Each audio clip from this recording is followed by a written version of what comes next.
ibadah itu bukan sekolah musik, tidak sama. Jadi kita mengajarkan kenapa kita misalnya main musik, kenapa kita menggunakan chord, kenapa kita di paduan suara, kenapa kita melakukan elemen-elemen ibadah dan sebagainya. Nah, esensi daripada semua ini adalah kalau kemarin hari Jumat siapa yang ikut pembinaan? 1-2 orang aja.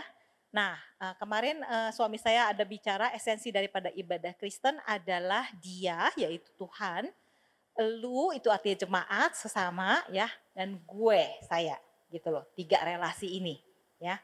Nah, sehingga yang namanya main musik, rekan-rekan perlu mengerti bahwa enggak main musik juga ibadah tetap terjadi, betul gak? Nah, karena kita bisa melihat bahwa yang namanya ibadah itu adalah perjumpaan Allah dengan umatnya, di dalam Alkitab itu tidak selalu pakai musik. Tuhan Yesus menjumpai perempuan Samaria itu di mana? Ya, dekat sumur, ya, di kota Samaria. Itu tidak pakai musik, tapi perempuan Samaria itu diubahkan. Tuhan Yesus menjumpai Sakeus di mana?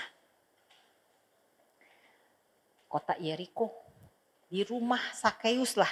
Kemudian yang mengatakan aku akan mengembalikan ya 4 kali lipat kalau aku pernah merugikan orang. Jadi konsep yang selama ini salah ada di gereja adalah yang namanya ibadah itu harus ada alat musik, harus ada paduan suara, harus ada itu semua adalah acara-acara manusia. Nah, ketika kita bermusik itu adalah sesuatu yang memfasilitasi perjumpaan. Sama seperti sound system. Ya, disediakan supaya apa yang disampaikan oleh pengkhotbah kepada jemaat itu terdengar. Tetapi kalau sampai sound systemnya break, apakah Tuhan tidak bisa menjumpai manusia? Pasti bisa. Karena Tuhan kita tidak terbatas. Jadi rekan-rekan harus mengerti hal ini sangat esensi ya. Lalu kemudian juga bahkan di dalam bahasa-bahasa yang tidak dimengerti pun ya, saya dengar cerita orang-orang yang bertobat itu. Ini padahal ada satu perempuan yang datang ke Singapura itu dalam keadaan yang buruk sekali, mau bunuh diri dan sebagainya. Lalu kemudian dia diajak ke gereja. Bahasa Inggris, ini orang Indonesia pertama kali datang gak ngerti bahasa Inggris. Tapi dia tahu, dia mau bertobat, dia maju, dia percaya. Kalau Tuhan mau bicara, itu Tuhan pasti bicara. Kalau kita bisa melayani sebagai pemusik, itu adalah anugerah. Ngerti ya? Jadi kita set dulu, kita punya foundation. Yang saya ingin sampaikan, saya akan bicara mengenai teknik, tetapi teknik itu semua berdasar pada sebuah understanding bahwa yang terjadi di dalam ibadah adalah sebuah dialog dan bukan kita yang menjadi performer. Kita tidak main untuk perform sebuah teknik. Kita main untuk memfasilitasi perjumpaan antara Allah dengan jemaat. Ngerti ya? Nah, rekan-rekan lihat materi yang saya berikan, semua udah pegang materinya?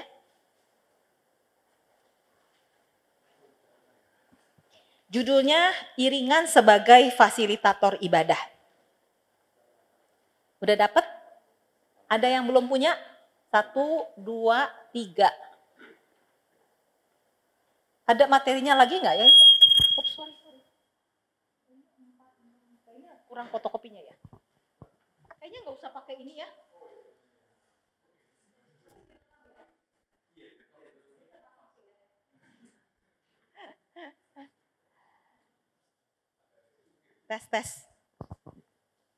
Tes, oke. Udah, bahannya masih ada lagi nggak? Ada 3 orang yang belum punya. Mungkin harus tambah kali fotokopinya. Oke. Bisa share dulu nggak? Yang punya lebih bisa share dulu. Oke, di belakang ada yang bisa share supaya sementara diambil kopiannya, supaya bisa mengikuti. Udah? Oke. Yang pertama adalah kita lihat pemusik sebagai penyembah. Berarti kita di dalam ibadah itu, kita punya peran secara esensi, bukanlah pemusik. Peran kita adalah penyembah. Melalui memainkan musik, kita sedang menyembah Tuhan. Ngerti ya? Nah, seorang pemusik bermusik sebagai penyembah, menyembah dalam roh dan kebenaran. Nah, yang namanya menyembah, Apakah menyembah itu hanya pada waktu kebaktian? Enggak. Ya, sehingga saya tuliskan bahkan pada waktu kita menerima pelayanan, rekan-rekan kalau disuruh melayani, rekan-rekan itu boleh bilang sama orang yang minta, saya doain dulu ya. Boleh. Kalau nggak dikasih untuk doa, orang itu salah.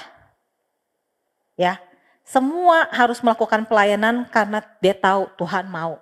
Kita yang sebagai pengkhotbah pun biasa kita doa dulu. Kasih saya 2-3 hari ya, nanti saya jawab.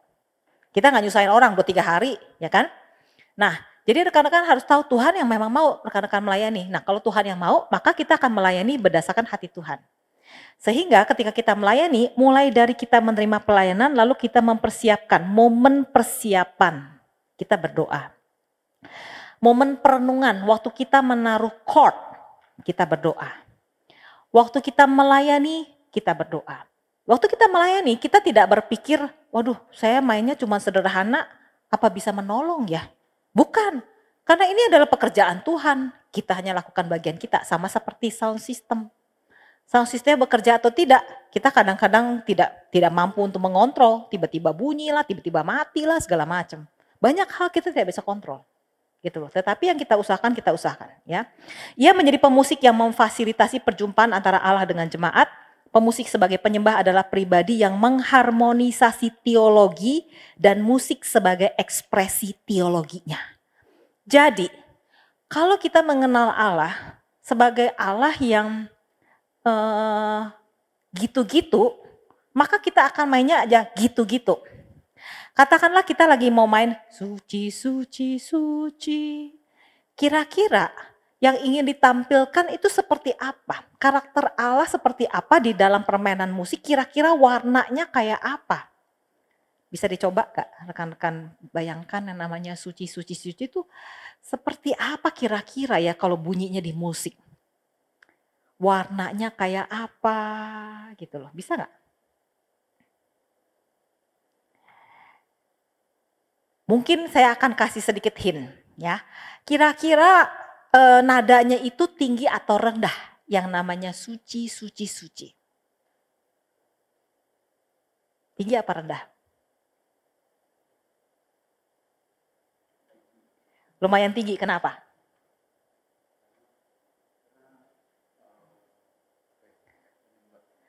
Ya, sesuatu yang seolah-olah ya memang kalau dibilang di dalam Yesaya 6 dan juga Wahyu 4 ya, Yesaya itu melihat Allah itu duduk di atas tahta. Ya, tahta yang tinggi dan menjulang ya. Jadi kira-kira kita akan kira-kira kita akan pakai kunci yang cukup tinggi. Jangan terlalu rendah. Suci, suci, suci gitu ya. Enggak kayak gitu. Nah, itu kan udah penetapan kunci tuh ya. Nah, kira-kira menyanyikan lagu itu kita akan nyanyikan itu cepat atau lambat? Lambat, kenapa?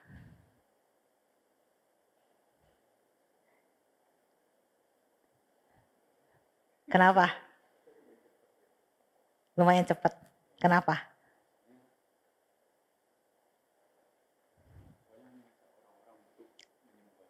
Mengajak orang jadi harus cepat, excited.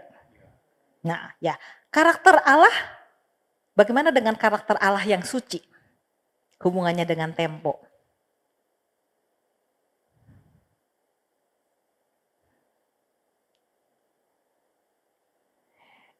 Pelajaran kayak gini membuat Anda berpikir. Itulah teologi ibadah. Teologi ibadah kita tidak bicara teknik, kita bicara kenapa kita lakukan itu. Teologi di baliknya itu apa?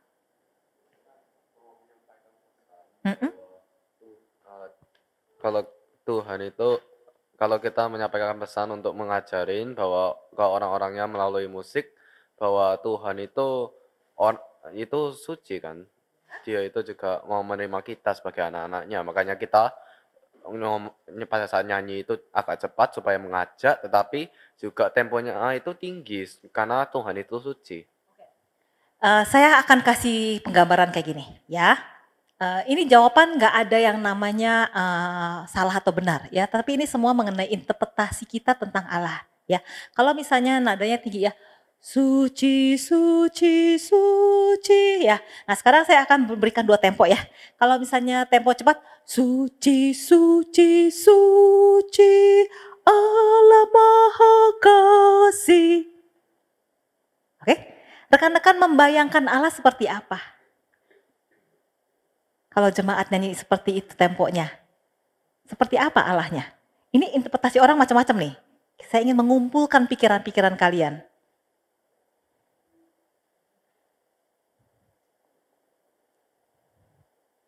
Allah seperti apa yang ditampilkan?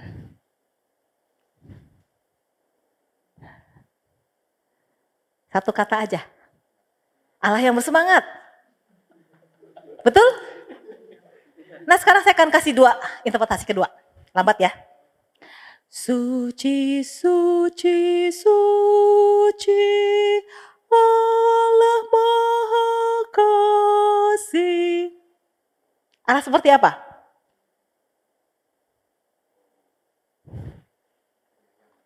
Penyayang. Lihat kan? Apa yang kita tampilkan di belakangnya itu ada teologi. Teologi kita tentang Allah. Dan kemudian jemaat itu akan membaca, oh Allahnya kayak gini. Itu. Makanya menjadi pemusik itu menjadi sesuatu yang susah. Karena kalau kita tidak mengenal Allah, kita nggak bisa bermusik. Jangan-jangan kita memperkenalkan Allah tidak seperti yang Allah nyatakan dalam Alkitab. Gawat kan? Jadi pemusik itu adalah harus menjadi teolog. Ya, saya bukan ngomong gini karena saya dosen, bukan. Di dalam 1 Tawarikh 25, LAI menyebutnya para penyanyi. Tetapi kalau rekan-rekan lihat ya, itu adalah bagian ketika Daud itu mengangkat 3 kepala pujian jemaat. Heman, Asaf, Yedutun, mereka semua harus bernubuat. Kata nubuat keluar 3 atau 4 kali. Tugas mereka tuh bukan menyanyi, tapi mereka pakai musik, pakai alat musik. Tapi disuruh fungsinya bernubuat. Makanya di dalam kitab Mazmur muncullah Mazmur Asaf, Mazmur Yedutun. Selain 50% adalah Mazmur Daud. Mereka adalah orang-orang yang bernubuat. Datang dari mana bernubuat? Mereka adalah orang-orang yang merenungkan firman Tuhan. Jadi rekan-rekan menjadi pemusik, esensi pertama adalah rekan-rekan harus berdialog erat dengan Tuhan lewat firman-Nya. Dari situ rekan-rekan akan ngerti, oh suci, suci, suci kayak gini suasananya nih. Allah duduk di atas tinggi yang menjulang. Lalu kemudian di dalam Yesaya 6 Allah itu ternyata mengampuni Yesaya yang mengatakan celakalah aku mati di hadapan Allah yang kudus. Dan di dalam Wahyu 4, suci, suci, suci itu disebutkan, kalau rekan-rekan lihat 24 penatua itu proskuneo, mereka lempar mahkota mereka itu kepalanya tuh di rantai.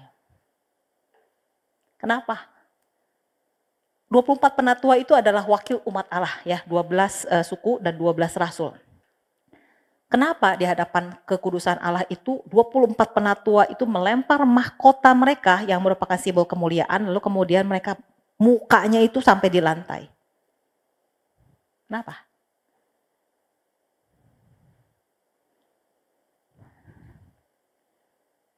Sering nonton drakor gak? Kalau nggak pernah ya? Kamu murni sekali pikirannya ya. Belum tercemar. Drama Korea. Kalau lihat kaisar menghadap kaisar itu kan ya putra kaisar aja harus mukanya tuh sampai ke bawah. Hormat, menyembah, ada yang lebih tinggi. Nah, maka waktu rekan-rekan punya ide kayak gini dari Alkitab, rekan-rekan mulai bernubuat lewat musik, memainkan itu dengan atmosfer seperti ini. Gitu. Dan rekan-rekan menjadi pemusik itu mempunyai keuntungan. Otak kanan sama otak kiri tersambung. Fakta harus dikeluarkan di dalam otak yang memproses art, seni. Jadi karena itu rekan-rekan harus tahu teologi di balik apa rekan-rekan main. Kalau nggak ada teologinya nggak tersambung tuh. Cuman main tok. Ya. Nah ini adalah maksudnya mengharmoniskan antara teologi dan antara musik. Ya. Nah, karena itu dibutuhkan spiritual discernment. Kita harus pikir ya. Tadi saya bahas di atas, ikut kan kelas yang tadi kan? Sesi yang pertama ya. Kita harus pikir Tuhan maunya apa.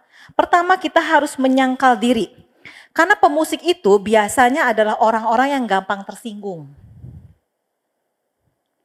Karena apa yang dia mainkan itu adalah karya dia. Kok lu bilang gue main salah? Kok lu bilang chord gue salah? Cara main gue salah? Tersinggung langsung dia. Karena itu adalah produk diri dia.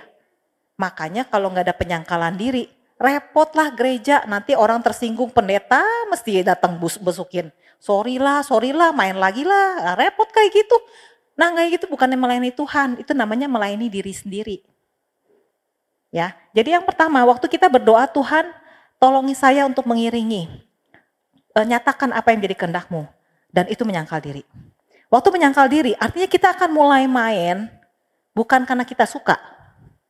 Kita mulai memilih style bukan karena yang kita senang. Kita mulai memilih style kira-kira bagaimana memperlihatkan Tuhan. Di luar daripada apa yang kita mau. Nah ini berat. Ya, tapi penyangkalan diri. Yang kedua, kalau nggak ada penyangkalan diri, Tuhan tidak akan nyatakan. Lah kamu udah tahu kok cara main, saya nggak akan kasih tahu kamu. Seperti doa, kamu mau jawab sendiri, ya udah, ngapain saya jawab? Ya, jadi harus menyangkal diri baru Tuhan bisa nyatakan. Yang kedua, pembaruan diri. Ya, tadi saya ada sebutkan mengenai pembasuhan dan pengudusan. Artinya, ketika rekan-rekan bisa main, lalu bulan depan dijadwalkan kembali, rekan-rekan nggak bisa, oh ini aku udah main kok sebelumnya, gampang nggak usah persiapan. Nggak bisa. Karena setelah 1 bulan, Tuhan udah 30 hari menyatakan dirinya kepada rekan-rekan. Pasti pertemuanmu dengan Tuhan berbeda lagi. Pada waktu saya persiapan, lagu yang sama, saya akan pilih chord yang beda. Karena konteksnya beda, firman Tuhannya beda, kadang-kadang jemaat yang datang berbeda, jemaat datang dengan pergumulan yang berbeda. Bisa muncul chord yang lain. Gitu loh ya. Itu adalah pembaruan diri karena kita selalu kasih sesuatu yang menyegarkan. Sama seperti segala materi yang saya siapkan ya hari ini, itu sesuatu yang menyegarkan, bukan sesuatu yang lama yang saya ambil. Tujuan akhirnya adalah mengiringi adalah persatuan dengan Kristus Sang Imam Besar. Jadi kita betul-betul ingin mewakili apa yang Kristus ingin sampaikan kepada jemaat. Oke. Nah, di dalam Kejadian 1 pasti tahu ya isinya ya, tentang penciptaan ya. Kata apa yang paling banyak muncul? Itu adalah sebuah model daripada kreasi. Kita berkreasi lewat musik adalah karena Allah kita adalah creator. Sebagai gambar dan rupa Allah kita berkreasi. Kata apa yang paling muncul di dalam Kejadian 1 ketika Allah berkreasi? Bisa bayangkan? Kalau nggak bisa bayangkan silakan dilihat Alkitabnya. Bisa ingat?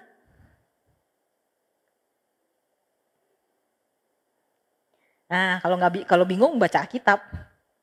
Kata apa yang paling banyak muncul?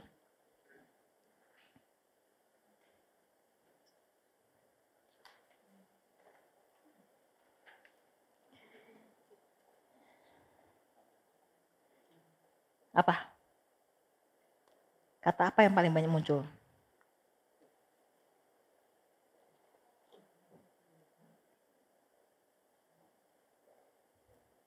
Frasa mungkin. Frasa apa yang paling banyak muncul? Tuhan menilai itu baik. Nah, itu ada beberapa kali tuh. Ya, ada lagi yang masih lebih banyak lagi. Frasa yang paling banyak. Berfirmanlah Allah. Itu paling banyak, ya. Karena yang namanya kreasi nggak bisa tanpa firman Tuhan. Firman Allah lah yang menjadikan sesuatu itu hidup. Dan kita tahu ya, melalui firman Allah lah Roh Kudus bekerja. Sehingga seorang yang berkreasi adalah seorang yang sekali lagi harus menghasilkan hasil daripada firman dan roh. Kalau Anda tidak bersekutu dengan Tuhan, yang Anda main itu tidak ada beda dengan pemusik-pemusik non-Kristen. Dia juga gitu kok mainnya. Saya juga sama aja. Tetapi kalau misalnya ini adalah produk firman dan roh, maka kita semua berfungsi sebagaimana dengan firman. Nah ini terkait dengan sekarang tekniknya. Karena kita mau menjadi seorang pemusik yang melayani di dalam word-driven worship. Ya, rekan-rekan boleh lupa semua sesi ini, tapi yang ini jangan lupa. Yang kita ingin hasilkan adalah word-driven music. Ini versus apa yang terjadi di dalam culture kita sekarang. Budaya kita sekarang adalah music driven worship. Ngerti ya? Kalau zaman sekarang, semua orang itu mencari bagaimana bagaimana musik itu menyenangkan manusia. Orang cari musiknya, music driven worship. Tetapi kita melalui teologi kita percaya harus Allah yang menyatakan diri. Sehingga apa yang kita lakukan di dalam ibadah sebagai pemusik adalah word driven music. Word driven worship. Ngerti ya? Karena itu yang pertama yang saya ingin perlihatkan adalah ketika kita mengiringi, kita harus mendengar teks karena word driven. Pelayan ibadah atau pengiring harus mendengar teks dengan telinga, mendengar teks yang dinyanyikan jemaat. Apakah jemaat bisa menyanyi teks dengan baik dan memproses teks yang didengar dalam akal budi? Mendengar demikian mengintegrasi teks dan musik. Saudara pernah nggak menyanyikan sesuatu yang Anda pikir cara mainnya sama isinya itu bertentangan?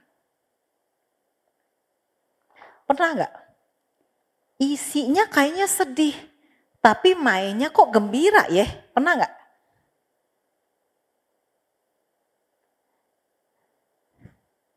Saya nggak tahu pernah apa enggak ya, tapi kalau di gereja saya dulu ada lagu gini. Sudahkah yang terbaik ku berikan kepada Yesus Tuhanku. Itu sering dipakai buat persembahan. Mainnya tuh gembira sekali. Gitu. Berapa banyak jiwa yang terhilang telah ku cari.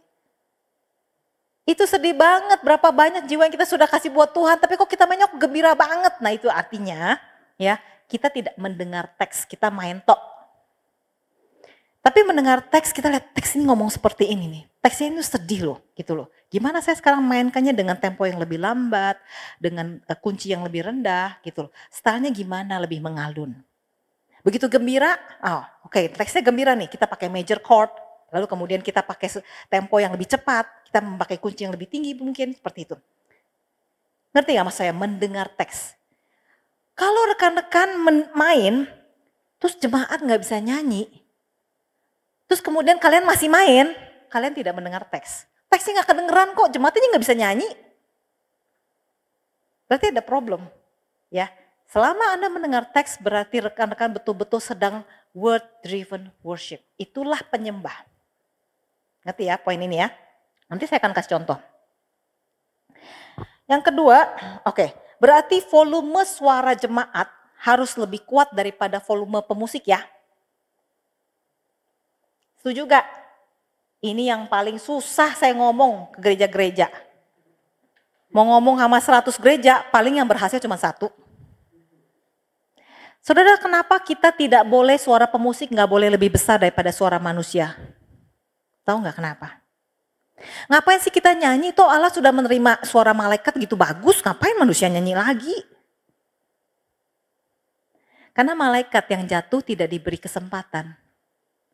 Langsung jadi iblis kan? Tetapi manusialah yang diberi kesempatan. Ditebus dengan darah Kristus sehingga yang kita lakukan itu betul-betul lebih indah daripada malaikat. Malaikat tidak pernah mengerti apa itu second chance. Cuman kita manusia yang mengerti apa itu second chance. Kalau cuman manusia yang mengalami itu, siapa kita yang kasih alat musik lebih kencang daripada manusia? Ngerti gak? Jadi Tuhan ingin mendengar manusia yang saya tebus tuh ngomong apa, Tuhan mau dengar. Kita tutupin dengan suara alat musik. Tuhan Yesus datang ke dunia untuk menebus manusia, bukan menebus alat musik. Jadi tolong sopan-sopan deh sama Tuhan Yesus deh. Jangan suara kita lebih kencang daripada suara manusia. Daripada suara jemaat. Bisa kita setuju ya? Semoga satu kali saya lihat, besok kebaktian saya mau lihat seperti apa. Apakah suara musik lebih besar daripada suara jemaat? Kalau menurut saya itu bukan masalah teknik, itu namanya kurang ajar sama Tuhan. Ya, sama seperti kalau saya lagi bicara dengan penginjil Denny ya, suka berangan suara semua ribut gitu loh. Aduh kurang ajar orang lagi ngomong kayak. Atau kita lagi doa, kita teriak-teriak, kita kurang ajar kan orang lagi doa. Nah itu sama. Tuhan lagi ngomong sama jemaat, kita tutupin dengan suara alat musik. ya. Jadi saya biasanya berusaha supaya suara jemaat itu kira-kira 60%, suara alat musik itu 40%. Kalau misalnya jemaat itu udah tahu lagunya, udah menguasai ya. Katakanlah lagu Mulia-Mulia ya. Semua suaranya kan kenceng ya. Lagu refrainnya gimana? Mulia sembah Raja mulia. Jadi semua suaranya kenceng. Karena semua udah tahu lagunya. Di kepala udah hafal. Itu 50-50 boleh lah.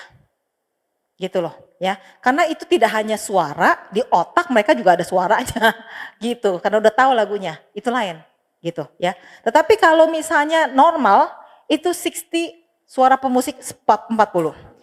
Kalau misalnya sampai lagu baru, wah itu lebih harus kuat lagi suara jemaat ataupun backing vokal daripada pemusik. Yang kedua adalah harus mendengar melodi. Nah ini juga kesalahan yang sering dilakukan oleh pemusik. Semua main chord. Gitar main chord kan? Gitar main chord gak? Kadang-kadang main melodi. Tapi kebanyakan main chord ya. Lalu kemudian drum kan bukan main chord. Bukan main melodi, chord juga enggak ya. Nah, lalu kemudian keyboard main apa? Bukan main melodi. Gawat kan melodinya, kemana melodinya? Nah ya, piano dan penyanyi. Piano main melodi, betul? Betul? Nah, yang menyampaikan teks itu suara perkusi atau suara chord atau suara melodi. Yang menjadi kendaraan teks itu siapa? Kita kan text driven worship kan? Yang membawakan teks itu melodi atau chord atau perkusi. Melodi. Tapi melodi yang paling banyak dilupakan orang. Lalu gimana jemaat mau berkata-kata sama Tuhan, melodinya aja yang paling gak diperhatikan.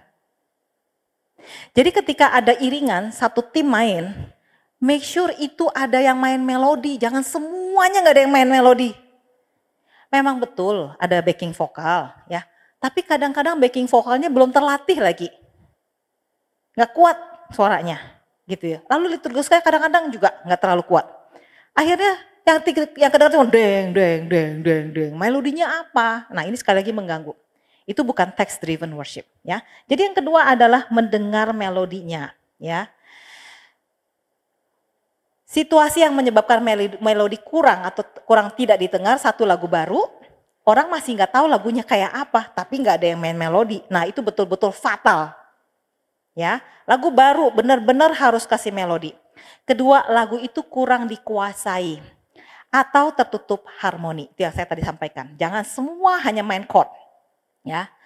Yang ketiga, kita akan lihat nanti tekniknya menyuarakan teks. Artinya kita pelajari teks itu ngomong apa, ya. Itu gembira atau sedih, ya. Apakah itu sesuatu yang misteri, ya misalnya kayak gitu, ya. Lalu menetapkan fungsinya. Itu lagu dipakai buat pengampunan dosa atau dipakai untuk persembahan, itu pasti beda. Buat pengakuan dosa kira-kira kuncinya itu rendah apa tinggi? Pengakuan dosa, lagu pengakuan dosa misalnya apa? Apa? Lagu pengakuan dosa contohnya apa?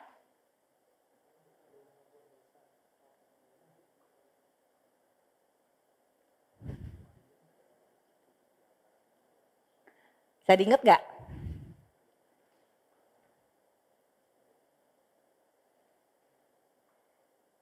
Selidiki aku. Ya. Itu kira-kira rendah apa tinggi? Kalau mengaku dosa, kalau rekan-rekan pernah bilang sorry gak? Ngomong sorry itu pakai nada rendah apa tinggi? Rendah. Kita nggak bilang sorry deh. Kita kan nggak ngomong gitu. Sorry deh. Gitu loh. Gue bener-bener nggak bermaksud. Ya toh? Maka kita selidiki aku. Lihat hatiku. Ya, kita nggak lakukan selidiki aku, lihat hatiku, nggak begitu kan? Nah, ya, tetapi untuk lagu persembahan misalnya apa?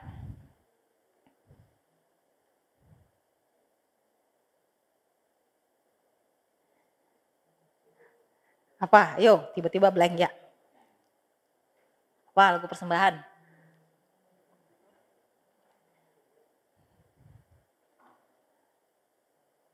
Ayo apa? Give thanks? Pakai nggak? Lagu give thanks?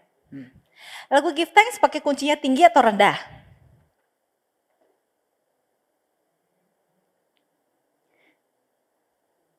Tinggi. Ya, kita nggak bilang give thanks with a grateful heart, give thanks. Give thanks with a grateful heart, give thanks. Ngangkat, gitu loh.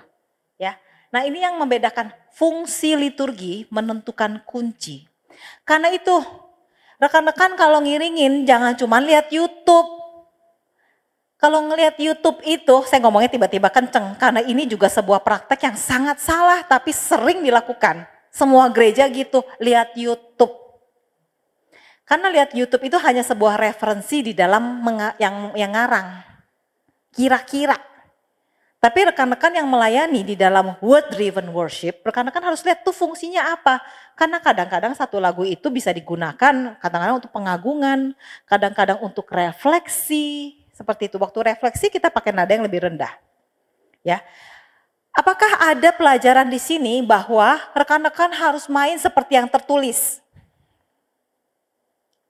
Pernah gak? Gak ada. Kalau gak ada itu bagus. Karena ada beberapa gereja gak boleh mengubah apa yang tertulis. Nah itu juga salah. Ya, khususnya kalau gereja-gereja yang memakai buku PPK atau KPPK, mainkan sesuai yang tertulis. Nah itu salah. Kenapa saya bilang itu salah? Adalah karena penulisan buku-buku pujian itu adalah dari barat. Yang registrasi suaranya beda dengan Asia. Dan satu lagu itu kalau rekan-rekan bandingkan di dalam beberapa buku PPK KPPK bisa beda kuncinya. Satu F, satu G. Mereka aja beda, kok kita sekarang bikin peraturan gak boleh rubah. Ya, jadi balik lagi semua sesuai dengan fungsi itu dipakai buat lagu apa. Ya, lalu menetapkan kunci yang hendak digunakan, lalu menetapkan garis besar lagu, kira-kira mau gimana intronya, ayatnya, refrainnya, bridgingnya, klimaks penutup rekan-rekan harus pikirkan. Ya, disitulah kita mengiringi dengan mikir teologi, bagaimana memfasilitasi sebuah dialog. Ya.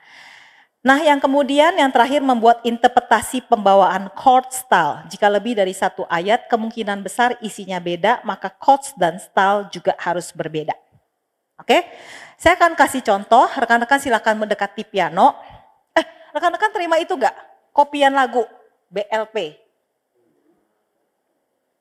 Saya ada minta fotokopi sih. Nah coba dibagikan juga deh.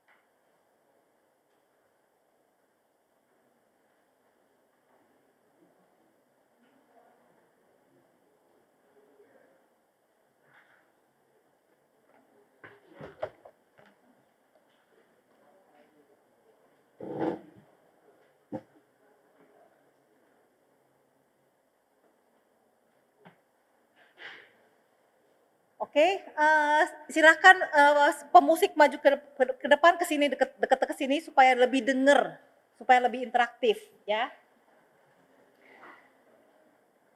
Nggak apa-apa ya untuk berdiri setengah jam aja ya.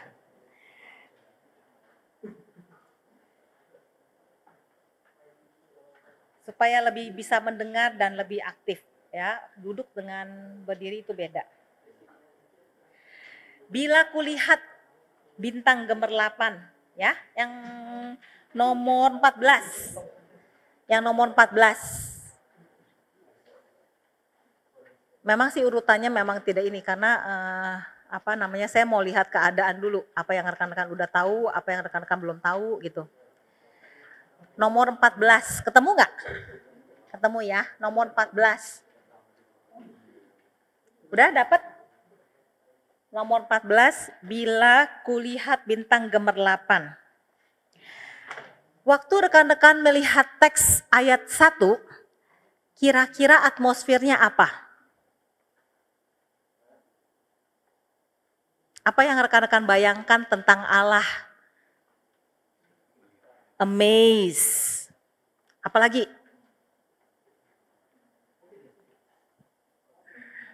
Kemegahan. Membayangkan sesuatu, alam, ya.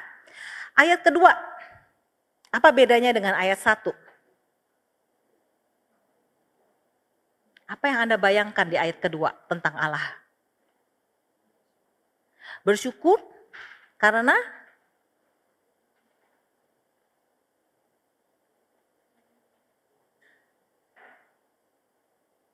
ayo, karena penebusan, ya.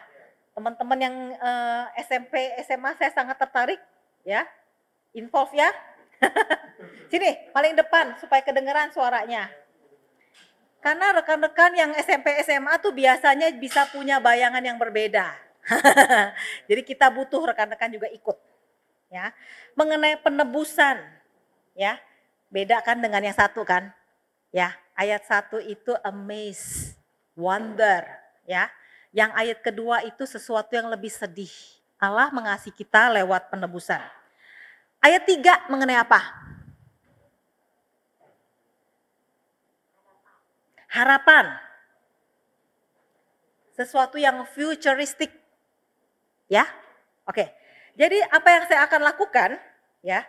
Normalnya ya, itu ditulisnya di kuncinya apa? Kunci apa di situ? C, ya. Kalau kunci C, kita tahu bahwa yang paling tinggi adalah maka jiwa. Ya, paling tinggi adalah not E. Itu udah cukup ketinggian sebenarnya jemaat.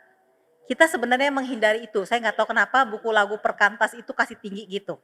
Ya, karena ada 3 ayat. Kira-kira kita mau pakai kunci apa di setiap ayat? Kunci yang ayat yang mana yang akan kita turunkan kunci? Antara amaze, antara penebusan, antara hope, ayat yang mana yang turun kunci? Yang kedua. Tadi ada suara lain? Penebusan, betul sekali. Kita setuju. Ya, karena Allah menjadi manusia turun penebusan. Karena itu, karena buat saya C ketinggian, saya akan main di B flat. Ayat 1 B flat, ayat 2 E major turun setengah. Lalu kemudian ayat 3 B flat. Ngerti poin saya? Karena dari 3 ayat yang cocok untuk kunci turun adalah ayat 2. Mengenai penebusan. Ngerti ya? Itulah namanya mendengar teks, mempelajari teks, mengeluarkan sesuai dengan teologi. Ya. Maka apa yang saya lakukan? Ya, rekan-rekan lihat syairnya, lalu kemudian bayangkan kira-kira ini yang saya coba ya untuk bisa keluarin menyuarakan teks, ya.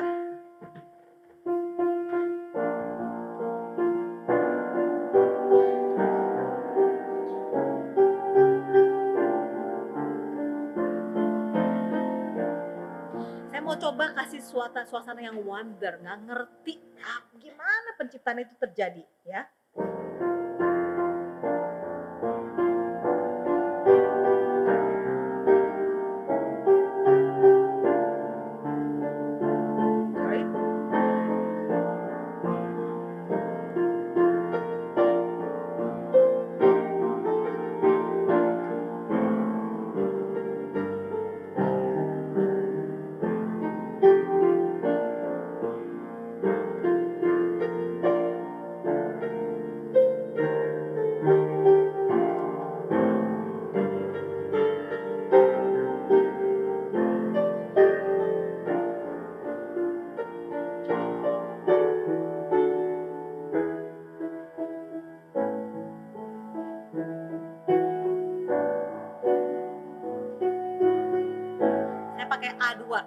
D, ya.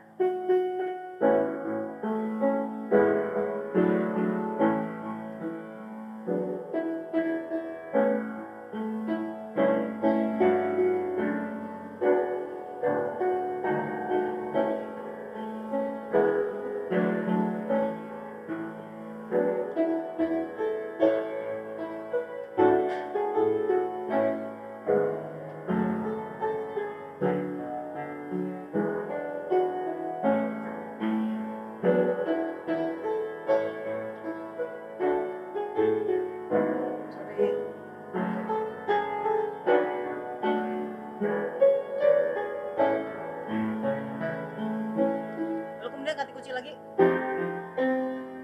B flat lagi.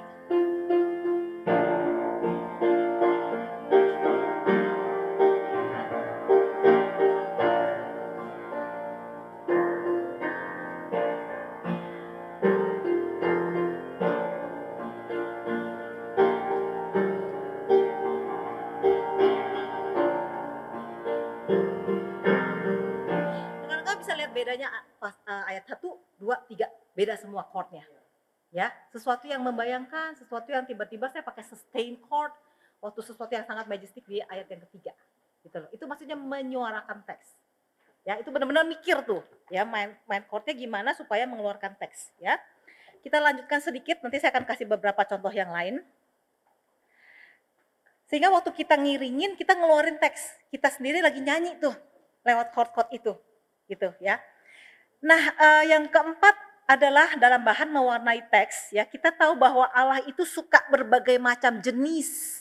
Ya, di dalam Kejadian ada segala jenis pohon buah-buahan, ada segala jenis binatang laut, segala jenis burung di udara, segala jenis bintang liar, segala jenis ternak, segala jenis binatang. Tuhan suka variasi, ya. Karena variasi itu memberi warna, itu yang menolong supaya ibadah itu tidak membosankan, karena banyak variasi, ya. Nah, variasi yang pertama adalah variasi melodi, ya. Ini buat beberapa teman-teman yang sudah biasa ngiringin pasti mengerti bahwa kita menggunakan paralel 3, ya. Misalnya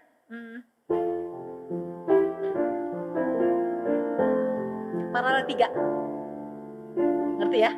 Lalu kemudian paralel 6. Sorry.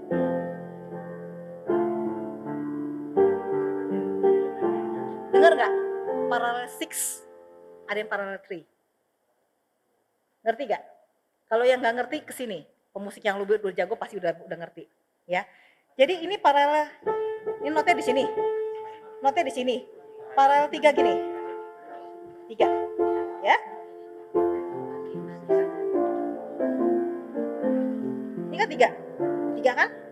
Kalau 6 kan dia gini.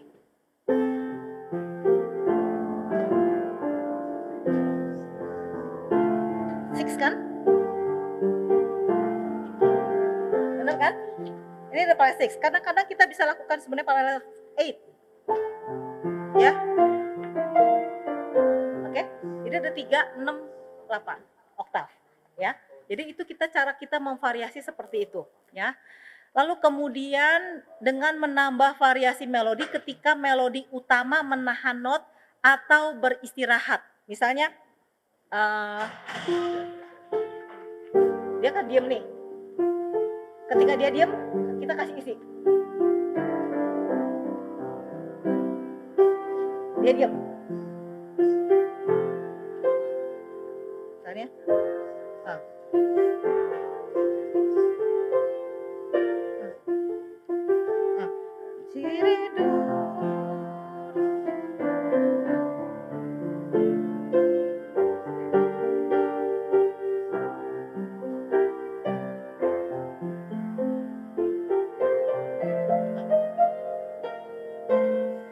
lagi dia diam kita isi melodi, ngerti ya?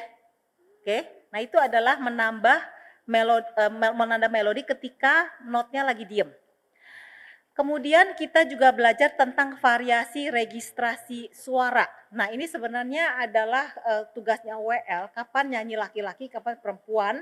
Kalau di dalam keyboard kita harus memilih itu flute, atau itu suara gitar, atau itu suara keyboard, atau itu suara biola, itu semuanya ngefek. Suara-suara tinggi itu selalu biasanya ngangkat. Suara-suara yang nada yang rendah itu untuk suasana pengakuan dosa, refleksi dan sebagainya. Itu penggunaannya.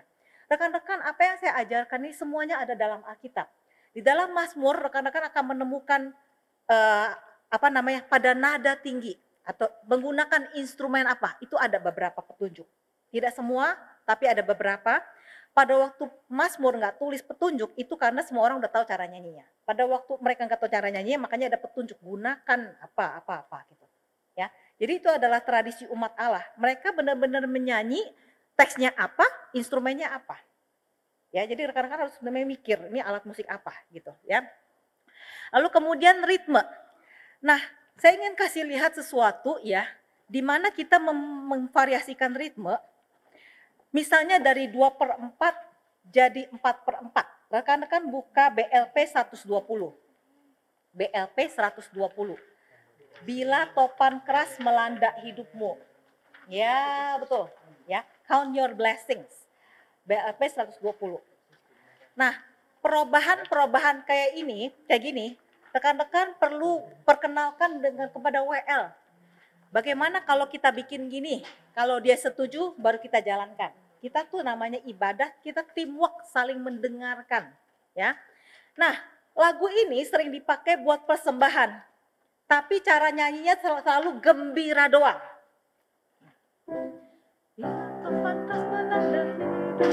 Gitu doang kan? Nah, padahal ini kan sedih. Betul gak? Kita harus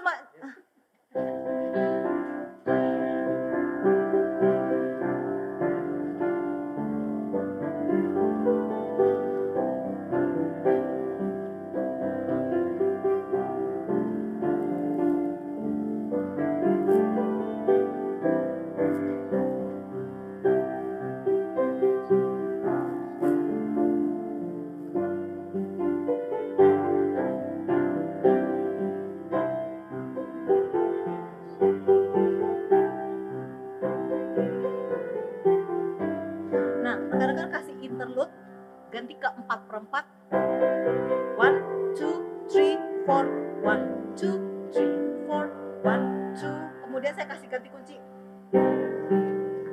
Sedih lagi, makin sedih.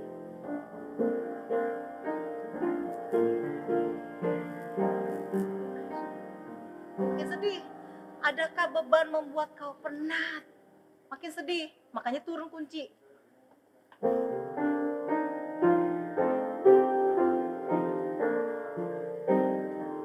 Masa kita adakah beban? Gak bisa. It's so heavy. Inilah yang namanya ibadah kepura-puraan, pura-pura gembira. Makanya it doesn't work anymore. Ya, lalu kemudian hitunglah berkat.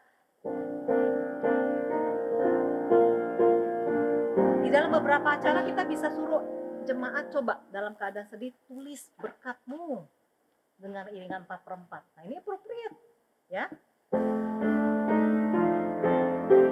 Katakanlah ini udah selesai refleksi, saya ganti kunci lagi untuk sekarang benar-benar klimaksnya.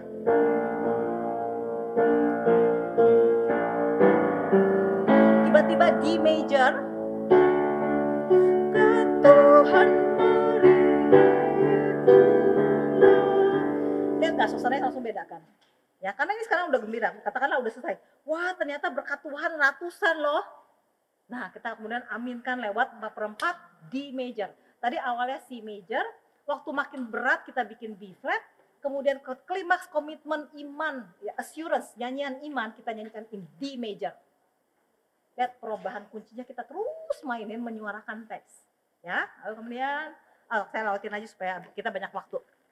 Contoh yang kedua adalah BLP 289. Jesus loves me. BLP 289. Ya. Ya.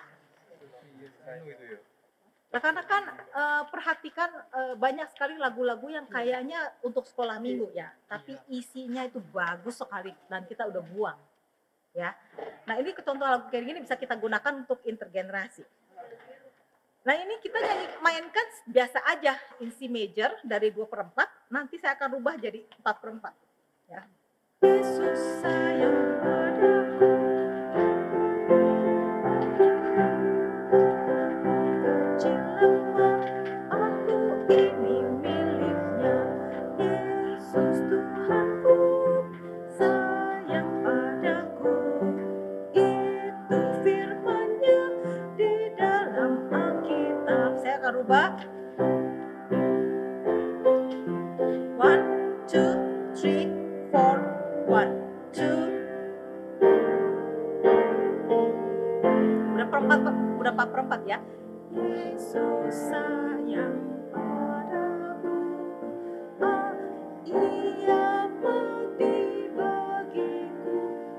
bagiku, sedih.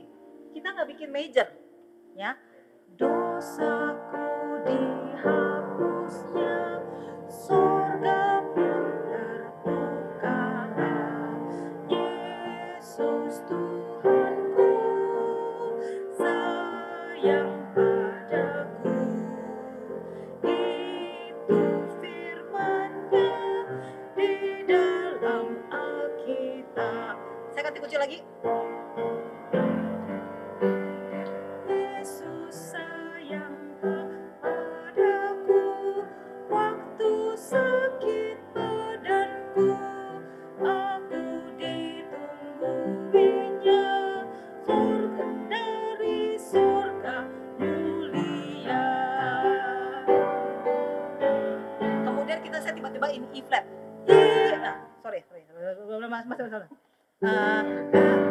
Ayat yang keempat. Yesus sayang padaku dan tetap bersamaku. Eskatologis. Nanti ku bersamanya dan tinggal dalam rumahnya. Tiba-tiba E flat. Yesus Tuhanku, sayang padaku. Itu firman-Nya di dalam Alkitab. Ya. Jadi dari simpel, sedih ya, Tuhan temenin aku waktu aku sakit gitu. Iya, Yesus datang, kayak gitu.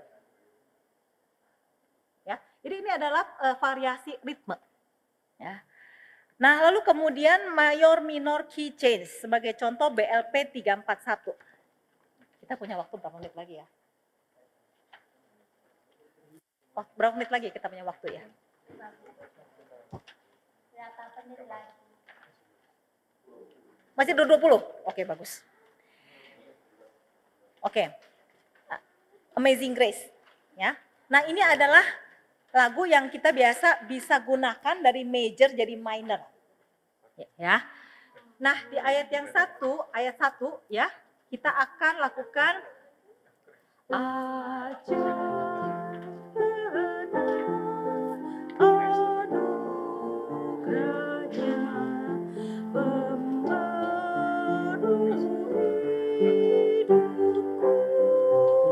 saya nggak pakai rubah macam-macam. Semula pakai F2 karena hilang.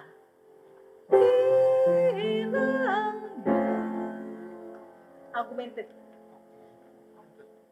Kata kita hilang, buta.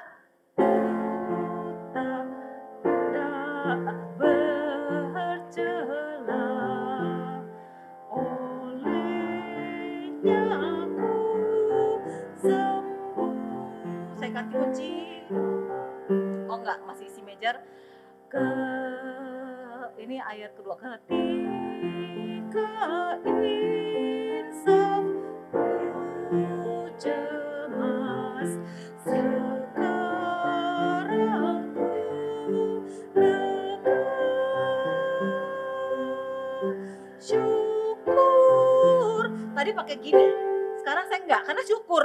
Syukur beban telah lenyap berkat anugerah.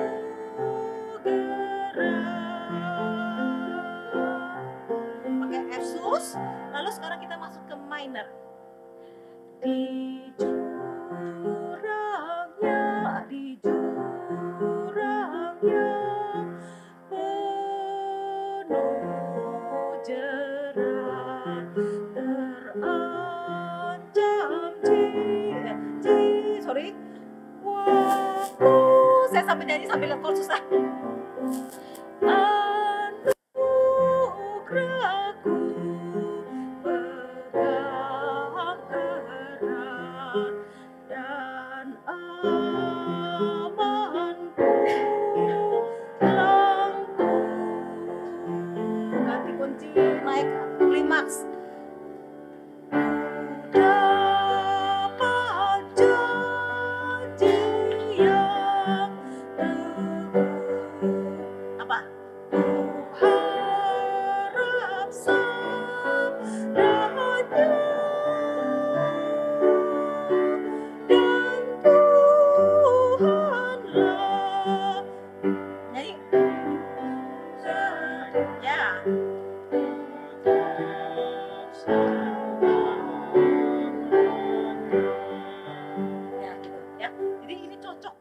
makin minor gitu ya, karena di dalam jurang lagunya jadi minor tiba-tiba ya. Itu salah satu contoh. Lalu modulation and enharmonic change. Rekan-rekan buka 434, BLP 434.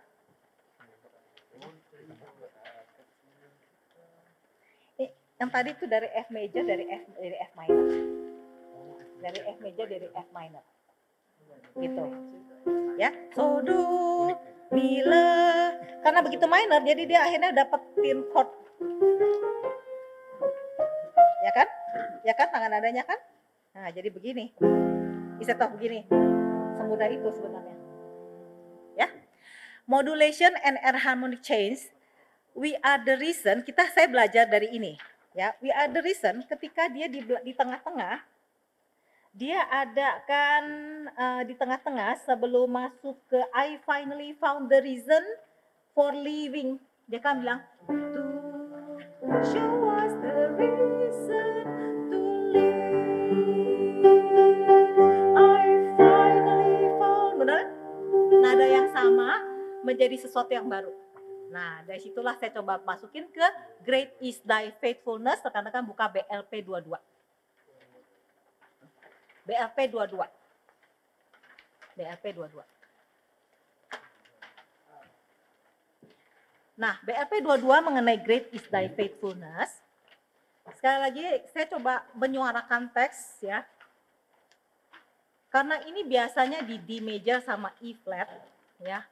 Maka tentu saja ya, ayat 3-nya yang klimaks, sehingga ayat 3-nya yang di E flat, ayat 1-nya yang di major, dan saya akan bikin sesuatu yang enharmonic change di ayat yang kedua, musim berganti, musim apapun dan seterusnya ya. Saya coba perlihatkan kayak gini ya, kan akan sedikit membantu kalau bantu nyanyi, jadi saya nggak lihat kata-kata, liatin chord, liatin kata-kata, lihat chord ya. Oke. Besar setiamu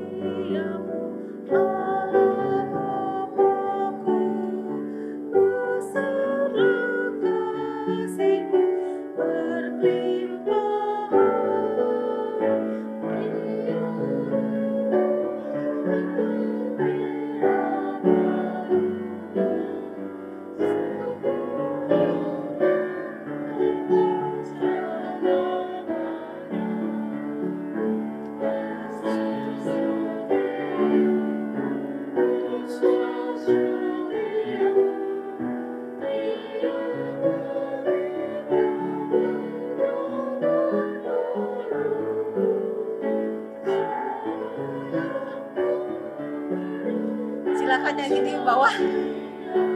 Saya tahu anak laki-laki. Sorry.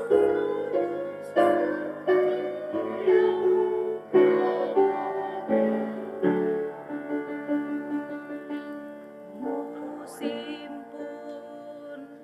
Lihat, nada yang terakhir menjadi yang baru. Jadi sekarang udah di B flat. Musim pun berganti, musim apapun. Ini merenungkan hari-hari kehidupan kita, air mata, gembira, semua Tuhan sertai. Jadi kita boleh rendahin gitu ya. Lalu kemudian apapun. Kemudian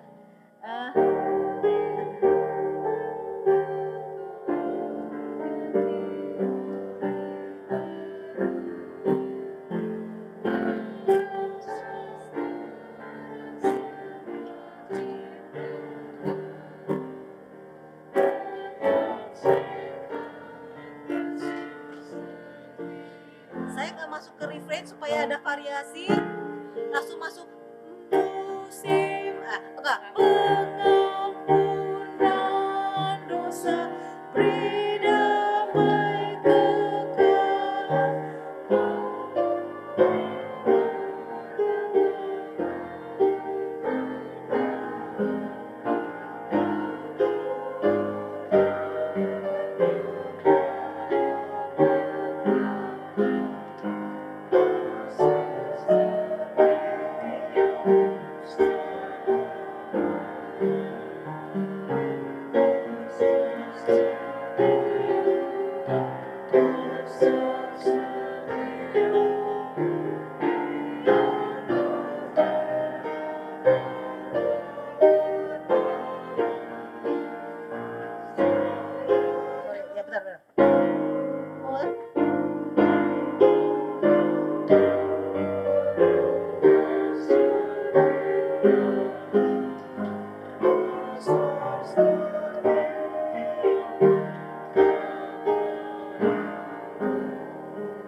harmonis. Ya, jadi kita harus coba, ini kayaknya bisa nih.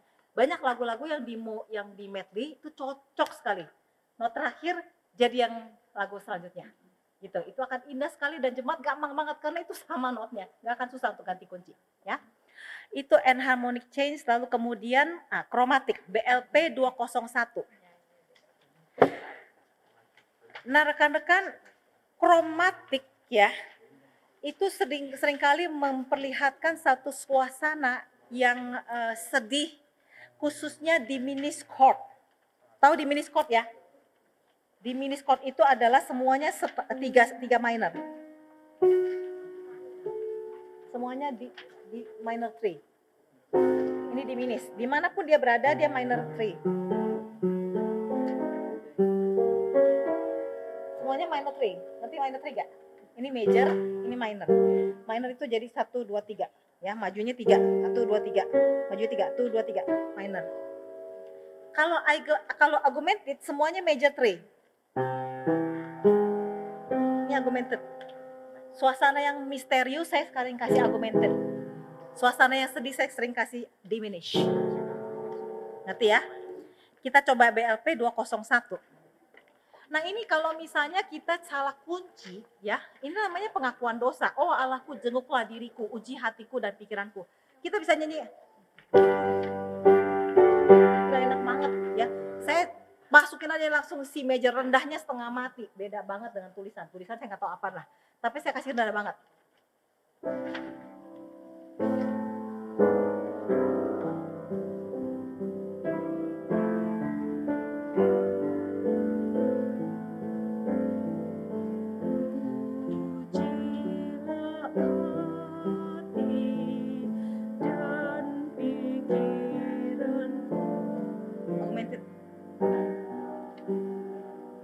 Kedua lagi. Augmented. Diminish.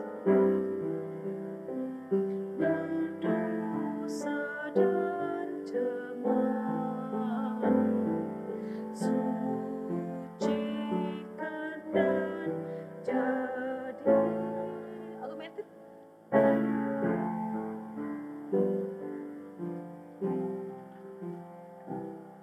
Banyak sekali chord-chord chromatic yang digunakan dan itu keluarin satu suasana yang sangat-sangat rapuh, sedih, hancur gitu loh, karena menyakiti hati Tuhan.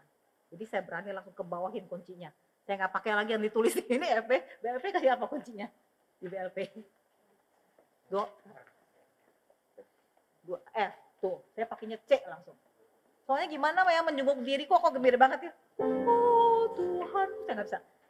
Oh, Tuhan, aku sedih banget Tuhan gitu loh. Ya jadi C major. Lalu kemudian suspense chord itu tadi yang saya udah kasih contoh ya. Di belakang-belakang ketika Anda C major, do suspense-nya biasanya pakai chord 4. Kemudian 1. Ini saya tetap C. 41 ya. Nah, cara pertama adalah 41. Cara kedua adalah pakai 6 mundur setengah. 6 flat. Ya.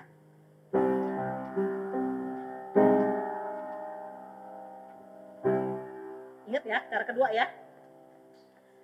Lalu kemudian yang ketiga, ke-6, ke-4, 1. Itu macam-macam ya. Tapi kegunaannya bukan untuk keren. Kegunaannya untuk mengemphasize sesuatu ya. Saya akan coba lihat ya. Where's my suspense chord? Suspense. Nanti saya kasih putar lagi seluruh lagu belakang-belakangnya doang ya. Satu lagi BLP 74. Ini perubahan tempo. Sama, lagu ini Turn Your Eyes Upon Jesus itu di BLP 74 dikasih kunci apa? BLP 74. BLP 74 dikasih kuncinya apa? F. Dia sekali lagi ini gembira banget. Lelah kau susah kau jiwa. Aduh susah banget kalau saya C major. C. Sedih happy banget kan ini memang. Nah, nah, nah.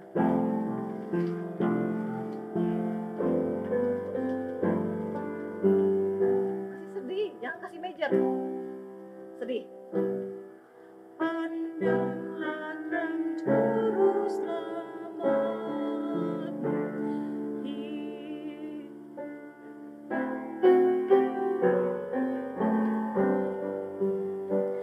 Jadi ini namanya temponya tuh main lambat, lalu kemudian tiba-tiba kita gembira, saya ganti register ke atas. 5 menit lagi ya.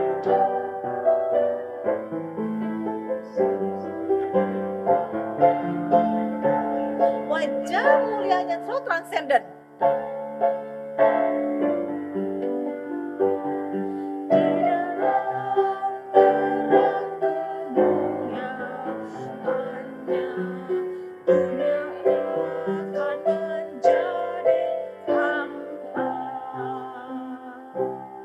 Karena lelah, tiba-tiba sekarang meja pandang wajah Yesus, sekarang Anda gembira, kayak gitu.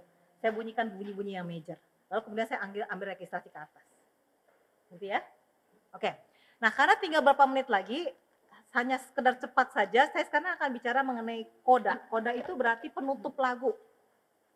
Penutup lagu karena saya mau emphasize teksnya. Bukan sekedar buat keren-kerenan, tapi emphasize. Misalnya adalah, saya dengar aja ya. Kau Allahku ya.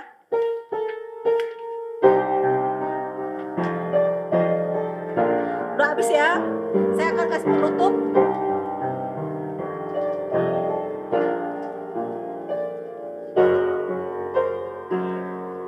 Kau Allahku, kayak gitu. Aku mau teriakin begitu. Makanya aku pakai melodinya kau Allahku, kau Allahku. Ya, itulah 6 flat major yang tadi. Ini kan 6-nya di sini, di flatin lalu bikin major. Ngerti ya? Ya, itu adalah cara koda. Jadi kita penutupnya pun kita masih berteriak memusiknya. Amin, amin kayak gitu, ya. Koda yang contoh yang lain adalah Yesus sayang padaku, ya.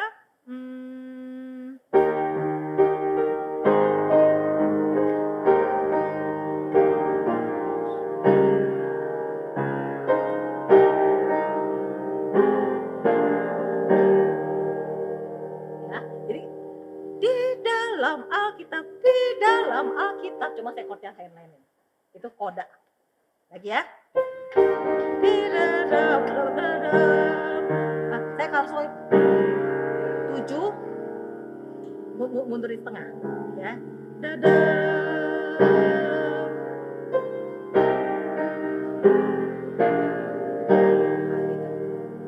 Ya. Lihat apakah masih ada yang berguna lagi. Yang ini tadi dunia akan menjadi gelap.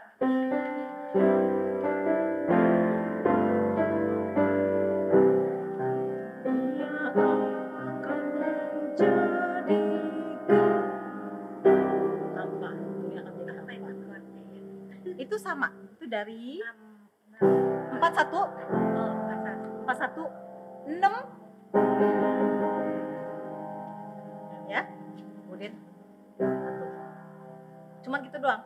4 on 1, 6 more on a major on 1, begitu balik 1. Ya, dunia akan menjadi hampa. Dunia akan menjadi hampa. Gitu. Ya, jadi penutup-penutup yang kita mau aksen kita tambahkan, tinggal pakaiin chord-chord 6, 4, 6 gitu. Ya. Oke, selesai. Kita tutup dalam doa ya. Ya. Minta salah satu pimpin dalam doa. Yuk. Yuk doa ya. Kita doa ya.